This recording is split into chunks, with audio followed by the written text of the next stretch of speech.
call in and talk to us, about your call in. We had people asking questions. It was a beautiful thing, man.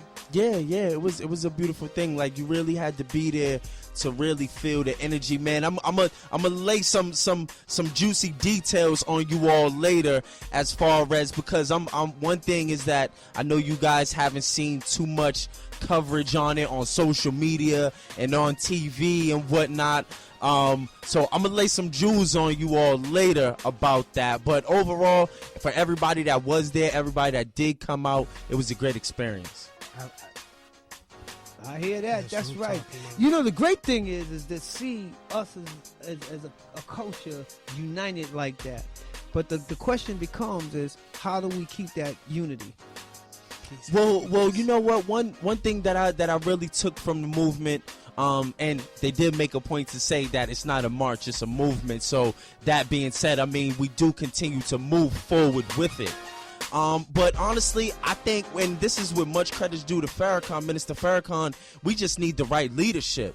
I mean, 1 million people came together in support of this man. I know where the march originates from, but we had leaders like Farrakhan to continue it. This was the 20-year reunion of the last march, which originated from the original march that Dr. King put together. So it is a movement. I do see it moving forward, and it's just important that we got leaders to carry the torch. So what were some of the things? Because I know a lot of people's like, okay, so what's the or else? Are y'all trying to threaten or do something like that? What's the or else? What did you get out of for the or else part of this whole? The or else that I got, man, is just that it's in God's hands, man. After that, I mean, after we're done marching and we're done, coming together and lobbying and doing all of this, man, it's all in God's hands. And really, part of the or else is that, we're just going to separate ourselves. We're going to take our dollars elsewhere. We're going to take our culture elsewhere. We're going to take our education elsewhere. So I mean, the threat isn't really on you. It's really not a threat. It's more so or else, us. That's right. There's a brother that gave a powerful speech, where he says he's coming for, he used my line, which I'm like, yo, I know Herb went out there and gave that nigga my line. I don't you know what I'm saying? He used my line. I'm coming for my retribution. Right. You know what I'm saying? And he and the way he laid it out was, y'all promised 40 acres and a mule. Oh, I do remember that one. I remember that line. Ooh, what did he say? He said 40 acres. What did he say? He said something about. He said 40 acres and a mule. Oh man, you talking about my son? Oh man, yeah, I got that line too. I do too, and I was just basically looking it up right now because I really want to play it for our listeners. Oh, because it was off the hook. It was off the hook. How he put it out there and let it be known that, yo, you know what I'm saying? We need to go after our retribution. We need to go after our 40 acres and a mule. We need to, stop playing these games with these folks and letting them know that, we getting ours. Right. One way or another. Right. I mean, come on. Our black dollars is very powerful. Right. And in order to keep their economics and their economy together, they would need our black dollars. Absolutely. You know what? It's funny you said that, because me and my friends were on the way down to the march, and we stopped at CVS before we got on public transit to go down to the march. We was thirsty, so we stopped at CVS. Mm-hmm. And it wasn't until after that I got off the train and I saw all the black vendors out there that I said I shouldn't have never even spent my dollar for this water at CVS.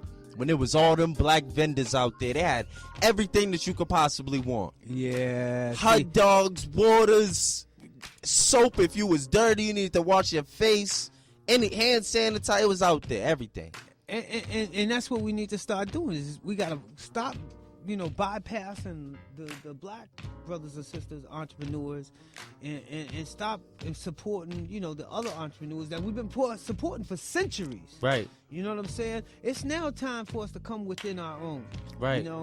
And again, I've talked to a lot of brothers, and I just got through meeting with a few young brothers over at Roxbury Community College in regards to this point, because they're talking about what can they form together a trust in where they're going to be able to buy land, and what they're going to do is look to rent to us, you know, or providing the rental opportunity for us. But they're not going to discriminate. But it's just the point of making sure that we have the opportunity at rental property, you know, that we should. Right. And it took me back to understanding 1820s or 1920s when we was talking about Tulsa, Oklahoma, where it was Black Wall Street. Right. You dig what I'm saying? And we had, when the white folks wouldn't sell to us, wouldn't provide to us, we provided to ourselves. And we flourished with that movement. That movement was ridiculous. It was so ridiculous that they were so jealous they came over and destroyed. But what gets me is we allowed them to get away with it. They bombed they bombed that whole town. Right. You know what I'm saying? They destroyed, killed millions, destroyed thousands of buildings. $3 trillion today. Right. 3 trillion. Yo, we need to go after that. You know, and this is what this conversation is all about today. We're going to be talking about black takeover. You understand what I'm saying? I'm not even going to joke about it. It ain't nothing going to be given to you. Right. You got to take it. And if you don't take it, you ain't going to get it. That's what's happening with every other culture here. Right. You know what I'm saying? And to see that we could call together, put out that who to who, and holler out, and get all these brothers and sisters to come out there to D.C. But what's going to happen when we put that who to out and say, let's boycott the other business and support black business? You know what I'm saying? Can we get that same support? So today we got Black Economic Justice coming in the building. Okay. You know what I'm saying? Yeah.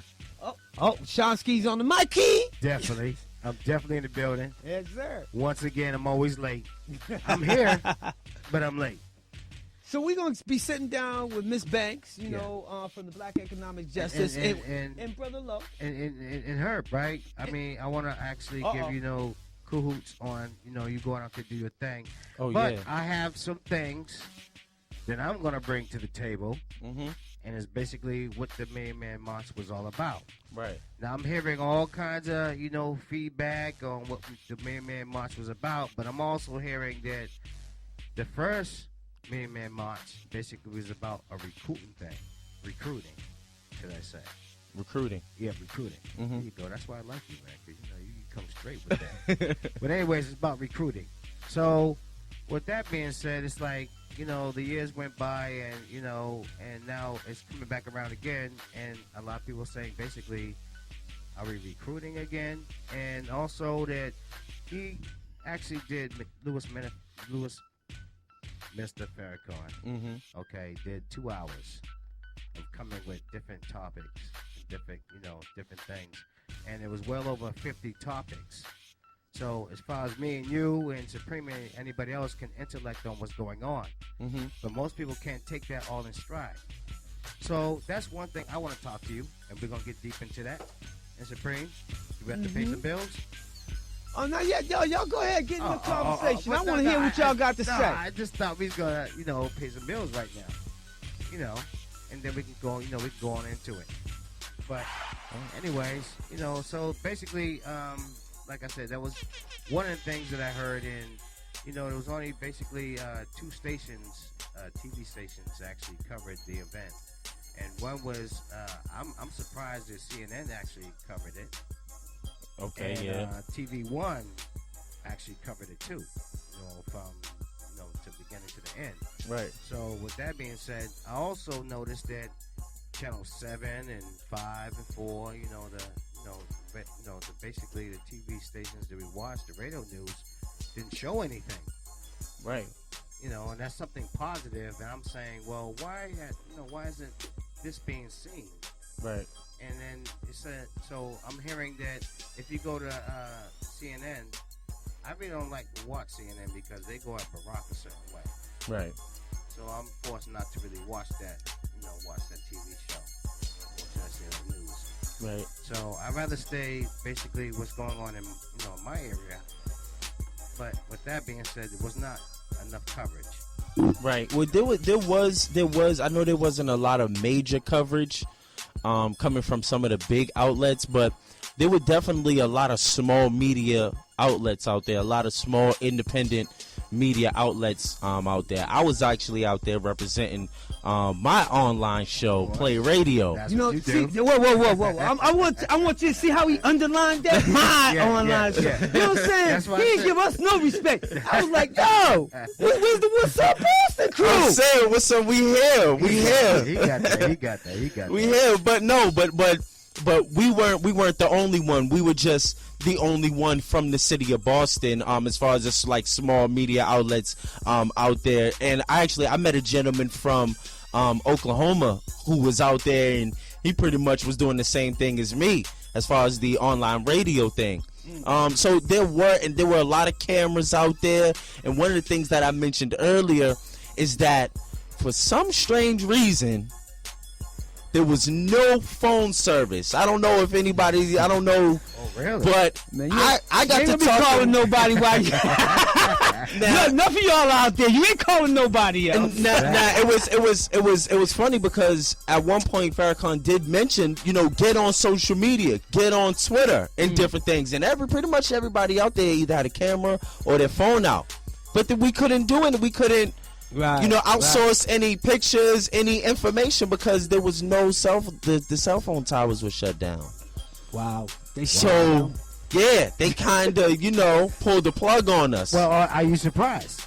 I'm not surprised. That's what they did. Are you surprised? It was a good move. It was like surprising. Like, wow. I mean, it didn't really dawn on me until later, until I had like so many failed posts, but it was effective. I will say that, and that's part of the reason why, to kind of piggyback off what you said, that's kind of why you didn't see too much coverage on it, because we couldn't outsource anything. Wow, that's deep. Well, listen, we're gonna step off, right? I'm gonna do the 40 Acres and the Mule, my brother who spoke on that. Okay. And then we're gonna come right back. We'll do a PSA, and then we're gonna come back with the Black Economic Justice. The crew's in the building. Right. We're here. So we're gonna step off, and I want y'all to hear this because this is some powerful stuff that this brother laid out. My song.